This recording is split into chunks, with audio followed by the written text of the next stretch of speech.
Great Friday, you motherfucker. Hey, what's going on, gang? Good afternoon. Welcome. My name is Alan Cox. Thank you for being here. If you are, say hi to Bill Squire. He's here. Hey, creepy hugs. Mary Santora is here, too. Poundcake is out. You'll be talking to me directly if you call today. 216-578-1007. 800-348-1007 to call. You can listen on the iHeartRadio app. Theoretically. Leave messages there, too. You can text me, 35192.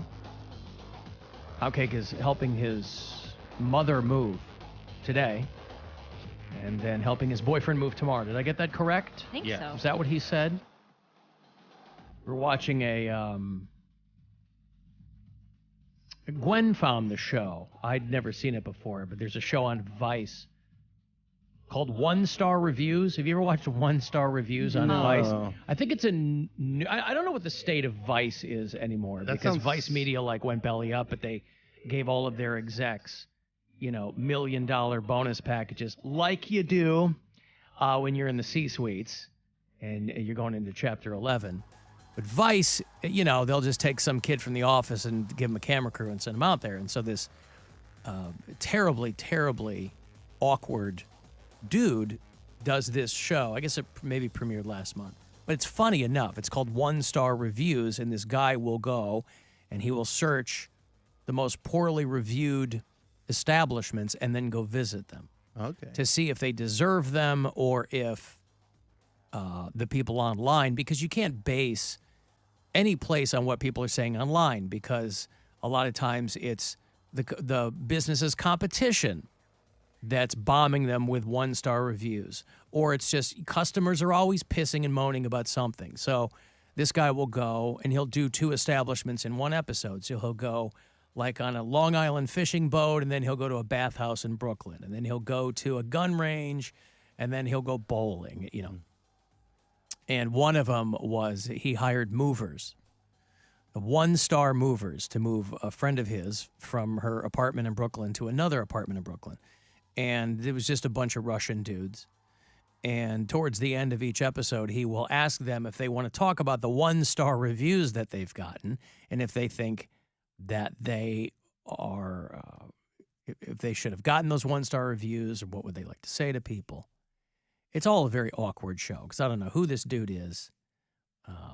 He can barely look at the camera and talk at the same time, whatever.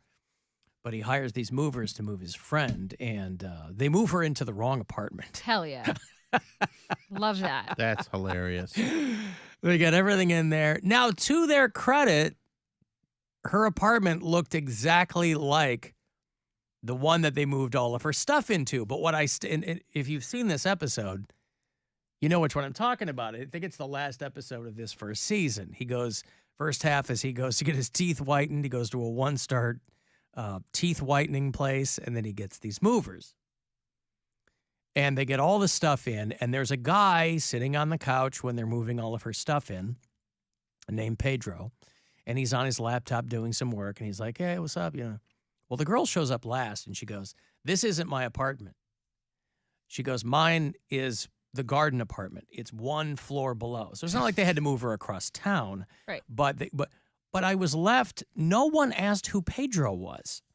No one asked, why was this guy so chill when movers moved all of her things in? Because you go, oh, this must be her roommate, right?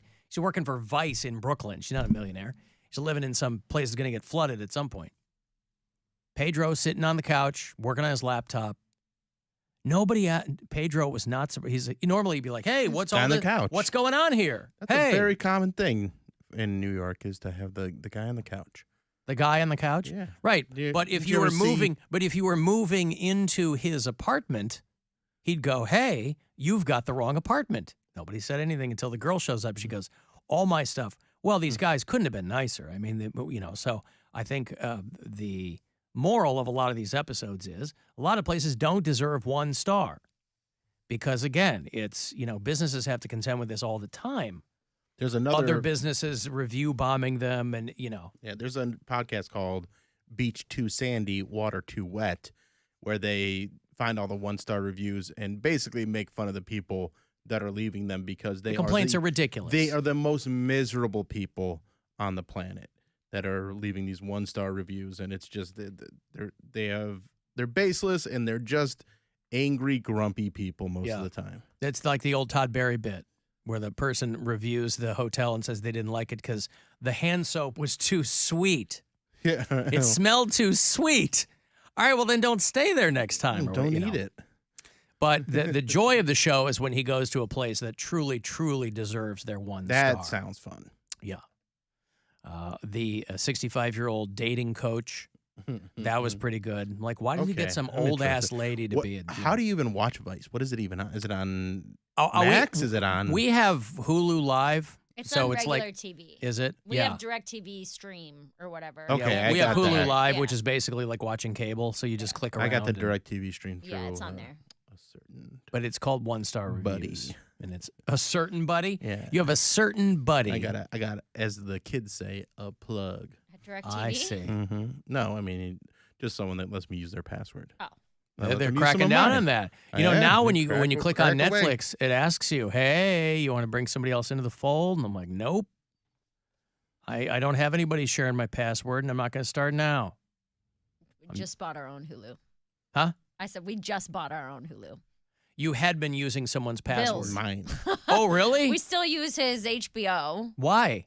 It's like $8 a month. Well, because we No, don't. it's not. It's like it's a lot. All What, of Hulu them. or HBO? They're all expensive. Well, now. no. If you get like Hulu Live with no ads, yeah, it's like well, $80 no a ads. month. Yeah, I don't yeah. want no ads. And then you still got ads. I'm like, what the hell am I paying out the ass for? I mean, with everything I pay for, I might as well just go back to cable. Because initially they were like, oh, it's going to be great. It's you cut the cord, you save so much money. Except these streamers now are jacking the rates up, and I don't the think rates they're jacked.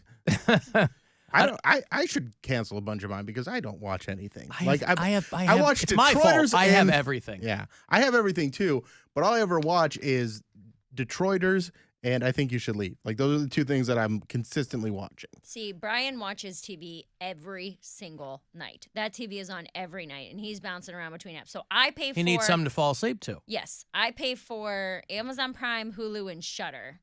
And then we use his parents' DirecTV stream, which is where he watches all his HGTV. You know, Shudder's part of AMC now. You get that whole package. You get like Discovery and Shudder. Oh, I didn't know. Oh yeah, that. AMC Plus. So we use his parents' DirecTV stream and Netflix, and then we use his ex-wife's Disney Plus, Oh, and boy. then Bill's HBO Max. Oh. Wow. But we pay for 3 of our own. How do you keep them Amazon, straight? Hulu, and Shudder. How do you keep them straight? So if one of them gets logged out, like you got to restart something and log back in, you have to hit I that just had to person give up. her Yes. my password like a week ago because For I Max. changed my password for Hulu and she's like, oh, we got our own Hulu now, but she's like, but if you got HBO, Yeah. I'm like, yeah, It's all Here it bougie. Well, 'cause Get your own I Hulu. don't care. you know how cheap Brian is, so he's like, I'm gonna spend $7 a month. I'm like, dude, you watch. If anybody gets what they like pay out of it, it would be him. I'm like, you watch TV every single night. But there's only so much television you can watch between when he gets home and when he probably has to go to bed.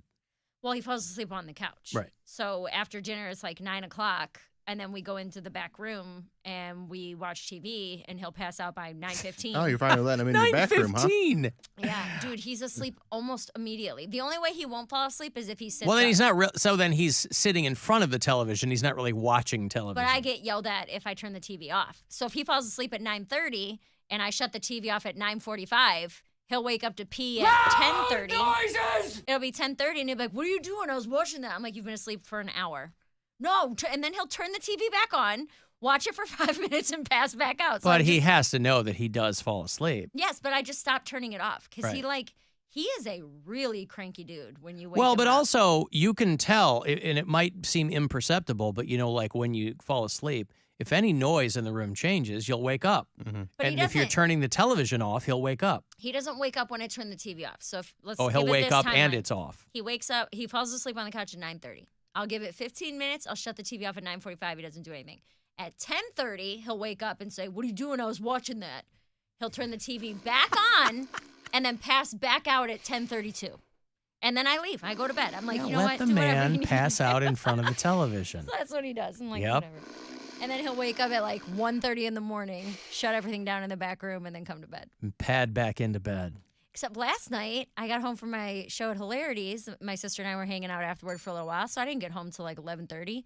And he's asleep in the back room. I woke him up. I was like, hey, I just got home. Give him a kiss. I'm going and getting ready for bed. He's in the kitchen, standing upright, having a snack, having a glass of water. And it's midnight, and then everything's off in the back room. The TV's off, the lights are off, the candles are blown out, everything's off. He goes back into the dark back room and lays down on the couch. And I was like, what are you doing? He's like, what? What's wrong? And I was like, why don't you come to bed? And he's like, dude, I'm going to turn on the TV, all right? And he because that's how he gets an attitude when he wakes up in the middle of the night. I was like, all right, then turn the TV on. And then he wakes up this morning on the couch. He goes, I fell asleep on the couch last night. I was like, really? I know you did, dummy. It's like you're already married. I'm done talking to him at night. It's like you're already married. You got to tell him, hey, everything you need to say to me before dinner. Yes, because or during after dinner. dinner, because after dinner, I'm leaving you alone. You're a little pissy pants, and I don't like dealing with it. Alan, that 1-star reviews was on YouTube for a while before Vice put it on. Okay, well that explains a little. Speaking of Vice, did you say that you got your nickname Bam Bam from Bam Bam Bigelow? No. The wrestler? His Where'd you get it mom. from? Flintstones? My mom from from Flintstones. Oh, okay. I was thinking Bam Bam Bigelow, the wrestler, or something. Because they have this Vice documentary called Dark Side of the Ring about pro wrestlers. Oh, my God. I mean, it's the only promo they show. I'm like, what do they have, 3 shows over there, and they're just hammering this one? Dark Side of the Ring with Mankind, Mick Foley, and Bam Bam Bigelow, and all these dudes.